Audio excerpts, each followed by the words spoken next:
Layout ನಿರ್ಮಾಣಕ್ಕೆ no objection certificate ನೀಡಲು ಸಚಿವರಿಂದ ಲಂಚ ಕೊಡಬೇಕು ಅಂತ ಪುಂಖಾನುಪುಂಖವಾಗಿ ಲಂಚದ ಕ್ರೊನಾಲಜಿಯನ್ನೇ ಬಿಚ್ಚಿಟ್ಟಿದ್ದಾನೆ ಈ ಅಧಿಕಾರಿ. ಹಾಗಾದರೆ ಯಾವ ಸಚಿವರಿಗೆ ಲಂಚ ಕೊಡಬೇಕು, ಯಾವ ಅಧಿಕಾರಿ, ಏನು ವಿಷಯ? ಬರ್ತಾ ಇದೆ ಇನ್ನೊಂದು ಬ್ರೇಕಿಂಗ್ ನ್ಯೂಸ್.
ಲೇಔಟ್ ನಿರ್ಮಾಣಕ್ಕೆ ನೋ ಅಬ್ಜೆಕ್ಷನ್ ಸರ್ಟಿಫಿಕೇಟ್ ಕೊಡೋದಕ್ಕೆ ಸಚಿವರಿಗೂ ಲಂಚ ಕೊಡ್ಬೇಕಂತೆ. ಸಚಿವರಿಗೆ ಎಷ್ಟು ಹೋಗುತ್ತೆ ಲಂಚದ ಪಾಲು ಅನ್ನೋದನ್ನ ಅಧಿಕಾರಿ ಪುಂಖಾನುಪುಂಖವಾಗಿ ವಿಡಿಯೋದಲ್ಲಿ ಮಾತಾಡಿದ್ದಾರೆ. ನೋ ಅಬ್ಜೆಕ್ಷನ್ ಸರ್ಟಿಫಿಕೇಟ್ ನಕ್ಷೆ ಅನುಮೋದನೆ ಕೊಡೋದಕ್ಕೆ ಮಂತ್ರಿಗಳಿಗೂ ಕೂಡ ಲಂಚದಲ್ಲಿ ಪಾಲು ಕೊಡಬೇಕು ಅಂತ ಹೇಳಿದ್ದಾರೆ. ಯಾವ್ಯಾವ ಅಧಿಕಾರಿಗೆ ಎಷ್ಟೆಷ್ಟು ಪಾಲು ಮತ್ತು ಇದರಲ್ಲಿ ಮಂತ್ರಿಗಳಿಗೆ ಎಷ್ಟು ಪಾಲು ಹೋಗುತ್ತೆ ಅನ್ನೋದನ್ನ ರಾಯಚೂರು ಜಿಲ್ಲೆ ಲಿಂಗಸಗೂರು ಅಧಿಕಾರಿಯ ಒಬ್ಬ ಈ ಲಂಚಾವತಾರದ ಇನ್ ಡೀಟೇಲ್ ಮಾಹಿತಿ ಕೊಟ್ಟಿದ್ದಾರೆ. ಸೊ ಗ್ಯಾರಂಟಿ ನ್ಯೂಸ್ ನಲ್ಲಿ ಅಧಿಕಾರಿ ಶರಣಪ್ಪ ಮಡಿವಾಳ್ ಲೈವ್ ಲಂಚಾವತಾರ. ಶರಣಪ್ಪ ಮಡಿವಾಳ್ ಲಿಂಗಸಗೂರು ನಗರ ಯೋಜನಾ ಪ್ರಾಧಿಕಾರದ ಪ್ರಭಾರಿ ಸಹಾಯಕ ನಿರ್ದೇಶಕ. ಲೇಔಟ್ ನಿರ್ಮಾಣಕ್ಕೆ ಎನ್ಒಸಿ ಕೊಡೋ ಅಂತಂದ್ರೆ ಲಂಚ ಕೇಳಿದ್ದಾರೆ.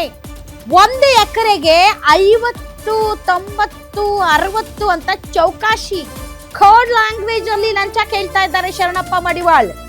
4 ಎಕರೆಗೂ ಹೆಚ್ಚು ಜಾಗದಲ್ಲಿ ಲೇಔಟ್ ನಿರ್ಮಾಣಕ್ಕೆ 4 ಲಕ್ಷ ರೂಪಾಯಿ ಲಂಚ. 4 ಲಕ್ಷದಲ್ಲಿ ಮಂತ್ರಿಗೂ ಕೂಡ ಪಾಲ್ ಕೊಡ್ಬೇಕು ಅಂತ ಈ ಅಧಿಕಾರಿ ಹೇಳ್ತಿದ್ದಾರೆ. 4 ಲಕ್ಷದಲ್ಲೂ ಕೂಡ ಈ ಮಂತ್ರಿ ಪಾಲ್ ತಗೊಳ್ತಾರೆ ಅಂತಂದ್ರೆ ಹಾಗೆ ನೋಡಿದ್ರೆ ಈ ಮಂತ್ರಿ ಈ ಇಲಾಖೆಗೆ ಸೇರಿದ ಮಂತ್ರಿ ಕೋಟಿಗಟ್ಟಲೆ ಆಸ್ತಿ ಇರುವಂತವ್ರು 4 ಲಕ್ಷ, 2 ಲಕ್ಷ, 3 ಲಕ್ಷ ಇದೆಲ್ಲ ತಗೊಳ್ತಾರ ಅವರು? ನನ್ಗಂತೂ ಬಾರಿ ತರ ಆಶ್ಚರ್ಯ. 4 ಲಕ್ಷದಲ್ಲಿ ಮಂತ್ರಿಗೂ ಪಾಲ್ ಕೊಡ್ಬೇಕು ಅಂತ ಶರಣಪ್ಪ ಮಡಿವಾಳ್ ಅಧಿಕಾರಿ ಹೇಳ್ತಾ ಇದ್ದಾರೆ. ಈಗ ಅವ್ರದ್ದು ಸ್ಟಾರ್ಟ್ ಆಗಿದೆ, ಅಂದ್ರೆ ಮಿನಿಸ್ಟರ್ದು ಸ್ಟಾರ್ಟ್ ಆಗಿ ಹೋಗ್ಬಿಟ್ಟಿದೆ ಪಿಕೋ ಕೆಲಸ ಅಂತ ಶರಣಪ್ಪ ಮಡಿವಾಳ್ ವಿಡಿಯೋದಲ್ಲಿ ಹೇಳ್ತಾರೆ. ಅವಾಗ್ಲೇ ಸ್ಟಾರ್ಟ್ ಆಗೋಗಿದೆ, ಮಿನಿಸ್ಟರ್ಗೂ ಕೂಡ ಕೊಡ್ಬೇಕು ಅಂತ ಹೇಳ್ತಾ ಇದ್ದಾರೆ. ಮಿನಿಸ್ಟರ್ಗೂ ಕೊಡ್ಬೇಕು ಅಂತ ಶರಣಪ್ಪ ಮಡಿವಾಳ್ ಹೇಳ್ತಾ ಇದ್ದಾರೆ. ಯಾರು ಶರಣಪ್ಪ ಮಡಿವಾಳ್? ನಗರ ಯೋಜನೆ ಪ್ರಾಧಿಕಾರ ಅಧಿಕಾರಿ. ಅವರು ಮಾತಾಡಿರುವಂತಹ ವಿಡಿಯೋ ಈಗ ವೈರಲ್ ಆಗ್ತಾ ಇದೆ, ಸಂಚಲನ ಸೃಷ್ಟಿ ಆಗ್ತಾ ಇದೆ. ಸರ್ಕಾರಿ ಆಫೀಸ್ಗಳಲ್ಲಿ ನಡೀತಾ ಇರುವಂತಹ ಪಿಕೋ ದಂಧೆ ಯಾವ ಲೆವೆಲ್ ಹೋಗಿದೆ ಅನ್ನೋದಕ್ಕೆ ಈ ವಿಡಿಯೋ ಸಾಕ್ಷಿ. 90 ಕೊಡೋಗ್ರೆ 60 ಕೊಡ್ತು ನೋಡ್ರಿ ಸರ್. ಇವ್ರದೇನು ಕೊಡೋದ್ರಿ ಸರ್? ಹೌದ್ರಾ? ನಿಮ್ಗೆ ಒಬ್ಬರು ಏನು ಬರ್ತು ಬಿಡ್ರಿ, ಎಲ್ಲ ದಬ್ಕೊಂಡು ಹೋಗ್ಬಿಟ್ಟು ಗೊತ್ತಾಯ್ತು, ನಾವು ಗೊತ್ತಿದ್ಬಿಟ್ರಿ. ಅಲ್ಲಿ ಈಗ ನೀವೇ ಯಾಕೆ ನಮ್ಗೆ ಅಷ್ಟು ಜಾಸ್ತಿ ಕೇಳಕತ್ತೀರ ಅಂತ ಈಗ ಎಷ್ಟು ಕೊಡ್ತಾರೆ ನಮಗೆ? ಯಾರಿಗೆ ಈಗ ಎಷ್ಟು ಕೊಡ್ಬೇಕು ನಾನು ನಿಮ್ಗೆ? ಟೋಟಲ್ 4 ಎಕರೆ ಚಿಲ್ಲರ್, 4 ಎಕರೆ ಕೇಟ ಅಂತ ಹೇಳ್ಬಿಟ್ಟು ಕರಡು ಪತ್ರ ರೆಡಿ ಮಾಡ್ಕೊಳ್ರಿ. ಮೀಟಿಂಗ್ನಾಗ ಪಾಸ್ ಆಗ್ಯದ ಸರ್ ಅದು. ಈಗ ಈ ಮೀಟಿಂಗ್ನಾಗ ಇಟ್ಟರೆ ನಾವು ಏನೋ ನಿಮ್ಗೆ ತೊಂದರೆ ಆಗ್ತದೆ. ಹ್ಞೂ ರೀ, ಅವಾಗಿಂದ ಸ್ಟಾರ್ಟ್ ಆಯ್ತು ಮಿನಿಸ್ಟ್ರಿ ಕೊಡೋ. ಈಗ ನನಗೆ ಏನಾರು ಮಾಡಿಬಿಟ್ಟು ಎಷ್ಟು ಕೊಡ್ಬೇಕು ಹೇಳ್ಬಿಡ್ರಿ, ಹೇಳಿ ಕೇಸಿ ನಾವು ಎಲ್ಲ ರೆಡಿ ಮಾಡಿಸ್ಬಿಡ್ರಿ.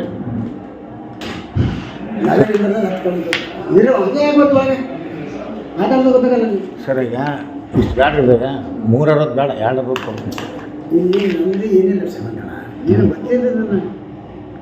ಇಲ್ಲಪ್ಪ ನಾನು ಏನ್ರಿ ಯಾವುದಪ್ಪ ನನಗೆ ಇದು ಬರ್ತಂದ್ರೆ ನನಗೆ ಅದು ಏನು ಮಾಡಿದ್ರಿ ಸರ್ ಅದು ಬಿಡ್ರಿ ಅದು ಅಷ್ಟು ಮಾಡ್ತೀನಿ ಅದು ಏನಾದ್ರು ಸ್ವಲ್ಪ ಹೆಚ್ಚು ಕಮ್ಮಿ ಕೊಡ್ತೀನಿ ಅಂತ ತಲೆ ಕೆಲಸ ಮಾಡ್ರಿ. ಹ್ಞೂ ಯಾವುದು 90 90 ಕೊಡೋಗ್ರೆ 60 ಕೊಡ್ತೀನಿ ನೋಡಿರಿ ಸರ್. ಅವತ್ತು ನಾನು ಏನು ಅಲ್ಲಿ ಕೊಡಲಿ ಇವ್ರನ್ನೇನು ಕೊಡಲಿ ಇವ್ರು ಏನು ಕೊಡೋದ್ರಿ ಸರ್? ಮೀಟಿಂಗ್ ಎಲ್ಲ ನೀವು ಇವ್ರದವ್ರದ್ದೆಲ್ಲ ಹೌದ್ರಾ? ನಾನು ಗಮನಿಗೆ ಬರ್ತಿದ್ದೆ ನಿಮಗೆ ಒಬ್ಬರು ಏನು ಬರ್ದು ಬಿಡ್ರಿ ಎಲ್ಲ ದಬ್ಕೊಂಡು ಹೋಗ್ಬಿಟ್ಟು ಗೊತ್ತೈತೆ ನನಗೆ ಗೊತ್ತಿದ್ದು ಬಿಡ್ರಿ. ಅಲ್ಲಿ ಈಗ ನೀವೇ ಯಾಕೆ ನಮ್ಗೆ ಅಷ್ಟು ಜಾಸ್ತಿ ಕೇಳಕತ್ತೀರ ಅಂತ ಪರ್ಸನಲ್. ಏನು ಮಾಡೋಕ್ಕಾಗಲ್ಲ. ಹ್ಞೂ ಈಗ ಎಷ್ಟು ಕೊಡಿ ಸರ್ ನನಗೆ ಯಾರಿಗೆ ಈಗ ಎಷ್ಟು ಕೊಡ್ಬೇಕು ನಾನು ನಿಮ್ಗೆ ಟೋಟಲ್ 4 ಎಕರೆ ಚಿಲ್ಲರು 4 ಎಕರೆ ಕೇಟ ಅಂತ ಹೇಳ್ಬಿಟ್ಟು ಕರಡು ಪತ್ರ ರೆಡಿ ಮಾಡ್ಕೊಳ್ರಿ. ಮೀಟಿಂಗ್ನಾಗ ಪಾಸ್ ಆಗ್ಯದ ಸರ್ ಅದು. ಅದೇ ರೀ ಮತ್ತು ನೀವು ಈಗ ಈ ಮೀಟಿಂಗ್ನಾಗ ಇಟ್ಟರೆ ನಾವು ಏನೋ ನಿಮ್ಗೆ ತೊಂದರೆ ಹೌದು ಆಗ್ತದೆ. ಹೌದು ಏಳನೇ ಮನೆಯಾಗ್ಯದ ಹ್ಞೂ ಇದು ಹ್ಞೂ ರೀ ಮತ್ತು ಅವಾಗ ಸ್ಟಾರ್ಟ್ ಆಗಲ್ಲ ಮಿನಿಸ್ಟ್ರದು ಅವಾಗಿಂದ ಸ್ಟಾರ್ಟ್ ಆಯ್ತು ಮಿನಿಸ್ಟ್ರಿ ಕೊಡೋದು. ಅದಕ್ಕೆ ಈಗ ನನಗೆ ಏನಾರು ಮಾಡ್ಬೇಕು ಎಷ್ಟು ಕೊಡ್ಬೇಕು ಹೇಳ್ಬಿಡ್ರಿ ಹೇಳಿ ಕೇಸಿ ನಾವು ಎಲ್ಲ ರೆಡಿ ಮಾಡಿಸ್ಬಿಡ್ರಿ.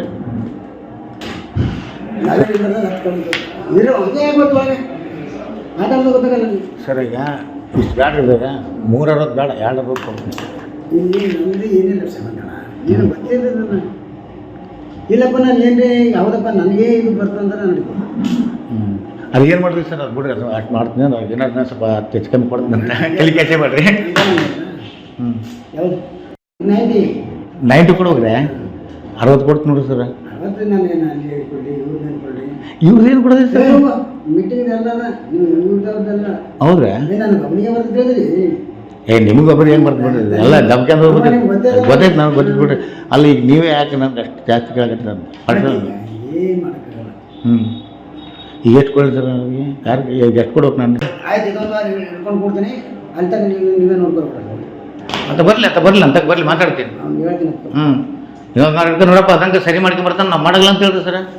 ಸರ್ ಆಗ ವಿ ವಿ ಡೆವಲಪರ್ಸ್ದು ಆಗ ಸುದ್ದಿ 3 ಲಕ್ಷ ಕೊಟ್ಬಿಡ್ತೀನಿ ನಾವು ಇದ್ದಿದ್ದು ಹೇಳ್ಬಿಟ್ಟಿನಿ. ಕೇಳೋಣ ಹಾಂ ಹೇಳ್ಬಿಟ್ಟು ನೀವೇ ಹೇಳ್ಬಿಟ್ರಿ. ಸುಮ್ಮನೆ ನಾನು ಅಲ್ಲೇ ನೀನು ಸಲ ಮಾತಾಡಿ ಮತ್ತೇನಿಲ್ಲ.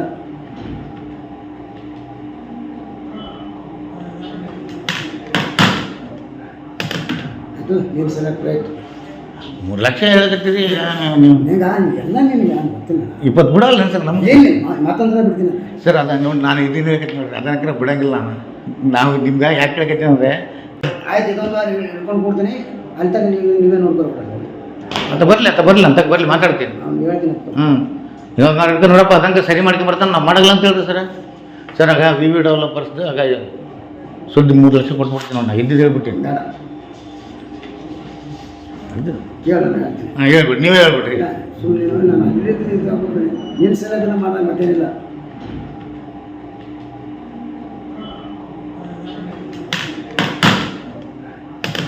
ಅದು ನೀನು ಸೆಲೆಕ್ಟ್ ರೈಟ್ 3 ಲಕ್ಷ ಹೇಳಕತ್ತೀರಿ ನೀವು. ಈಗ ಎಲ್ಲ ನಿನಗೆ ಗೊತ್ತಿಲ್ಲ 20 ಬಿಡಲ್ಲ ಸರ್. ಎಸ್ ವೀಕ್ಷಕರೇ, ತಾವು ನೋಡ್ತಾ ಇರುವಂತಹ ದೃಶ್ಯಗಳು ಇದು ರಾಯಚೂರಿನ ಲಂಚಾವತಾರದ ದೃಶ್ಯಗಳು. ಹಾಗೆ ನೋಡಿದರೆ ಈ ವ್ಯಕ್ತಿಯ ಹೆಸರು ಶರಣಪ್ಪ ಮಡಿವಾಳ್. 4 ಎಕರೆಗೆ 1 ಲಕ್ಷ ರೂಪಾಯಿ ಅಂತೆ ನೋ ಅಬ್ಜೆಕ್ಷನ್ ಸರ್ಟಿಫಿಕೇಟ್ ಕೊಡೋದಕ್ಕೆ 4 ಎಕರೆಯಲ್ಲಿ ಲೇಔಟ್ ನಿರ್ಮಾಣ ಮಾಡೋದಕ್ಕೆ ಒಬ್ಬ ವ್ಯಕ್ತಿ ಹೋಗ್ತಾರೆ. ಹೋದಾಗ ಯಾವ ರೀತಿ ಲಂಚ ಕೊಡಬೇಕು, ಯಾರ್ಯಾರಿಗೆ ಎಷ್ಟೆಷ್ಟು ಹೋಗುತ್ತೆ, ಮಂತ್ರಿಗಳು ಈಗ ಶುರು ಹಚ್ಕೊಂಡ್ಬಿಟ್ಟಿದ್ದಾರೆ, ಅವರಿಂದಲೇ ಸ್ಟಾರ್ಟ್ ಆಗಬೇಕು ಅನ್ನೋದನ್ನ ಶರಣಪ್ಪ ಮಡಿವಾಳ್ ಅಲ್ಲಿ ವಿಸ್ತೃತವಾಗಿ ವಿವರಣೆ ಕೊಡ್ತಾ ಇರುವಂತಹ ದೃಶ್ಯಗಳು ಈಗ ಸರಿಯಾಗಿದೆ. ಅಂದರೆ ನಾವು ಸರ್ಕಾರಿ ಕಚೇರಿಗಳಲ್ಲಿ ಲಂಚ ಮುಕ್ತ ಅಥವಾ